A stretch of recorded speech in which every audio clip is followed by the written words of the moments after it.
Sripada rice mill industries యజమాని Sridhar గుప్తాపై task force అధికారులు వరుస దాడులు చేయడాన్ని నిరసిస్తూ మెదక్ జిల్లా నర్సాపూర్ మండలం కాగజ్ మద్దూర్ గూడెంగడ్డ నత్యాయపల్లి గ్రామాల రైతులు ధర్నాకు దిగారు.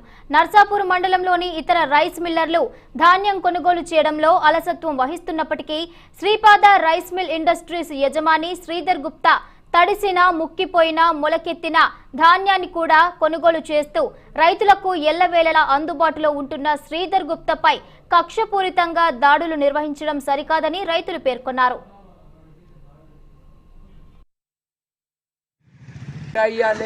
కొట్లు మంచిగుంటేనే కొంటాం, లేకపోతే కొనము. అందరూ ఈ శ్రీధర్ గుప్తా కొండ నుంచి ముక్కిపోయినా మురిగిపోయినా మొత్తం మొలకలు వెళ్ళినా నీళ్ళకి దేవి ఇచ్చినా తీసుకున్నాం.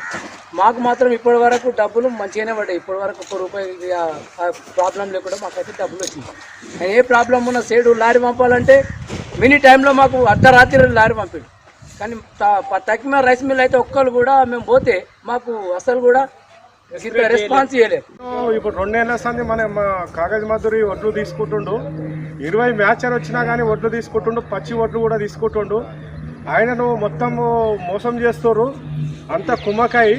దీనికోసం మేము ఊరందరం ఆయనకు సపోర్ట్ చేస్తున్నాం. ఏమనంటే నర్సాపూర్ మండలంలో మొత్తంలో 20 మ్యాచర్ వచ్చినా కానీ తీసుకుంటుండు శ్రీధర్ అన్న.